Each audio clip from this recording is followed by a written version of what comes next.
ce que nous sommes en train de bâtir ensemble, c'est un projet en vue de nourrir l'arbre afin que l'arbre de l'Église porte de bons fruits. La parole de Dieu nous dit que tout bon arbre porte de bons fruits. C'est Jésus qui a implanté l'Église. C'est lui qui dit, je vais la bâtir. Il n'en reste pas moins que nous sommes responsables de nourrir les racines de cet arbre pour qu'il porte des fruits en abondance. Nous avons vu que 3 éléments nourrissent la vie de l'Église, la foi, l'espérance et l'amour. Et je veux m'associer au théologien Jim Wilder qui dit un chemin éprouvé pour conduire un disciple vers la maturité spirituelle et de lui apprendre comment aimer ses ennemis. Et j'avoue que ça, c'est probablement l'élément le plus percutant, à mon avis, pour nos vies personnelles. Aimer ses ennemis, on doit admettre que quand je suis en présence de mes ennemis, tout ce qui appartient à la chair semble se réveiller et il semble que tout ce qui appartient à la chair s'oppose à la personne avec laquelle je suis en présence. Alors, ce que nous voulons faire, c'est de développer ce thème-là.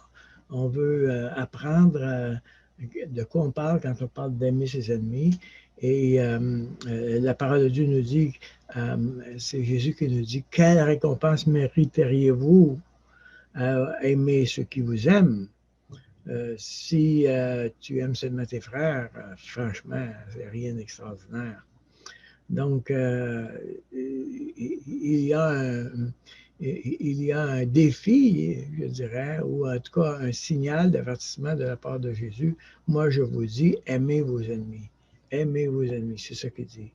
Donc, nous voulons certainement considérer cet élément-là. Donc, si on part avec l'idée qu'il y a un mode ennemi puis un mode ami, nous allons affirmer qu'en général, nous ne sommes pas conscients que nous sommes en mode ennemi. Et ça, c'est très sérieux parce que je ne sais pas, moi, que je suis là, en mode ennemi. Quand on parle d'être en mode ennemi, ça ne veut pas nécessairement dire que je suis constamment en chicane avec quelqu'un, mais ça veut dire que je suis en train de me protéger de quelqu'un, d'être vigilant envers quelqu'un, de surveiller quelqu'un, de m'assurer de ne pas être blessé et de voir l'autre comme un danger potentiel.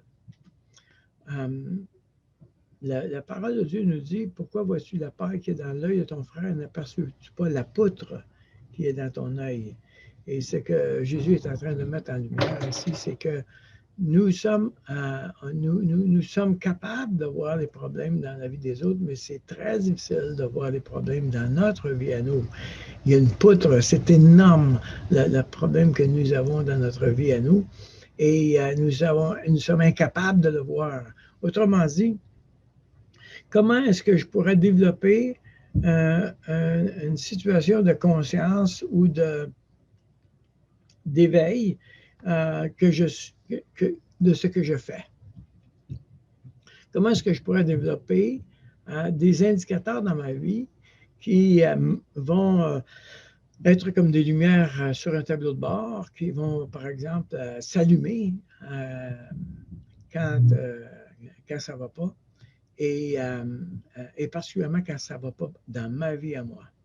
Alors, ce que j'aimerais faire avec vous, c'est de développer cette conscience-là ensemble.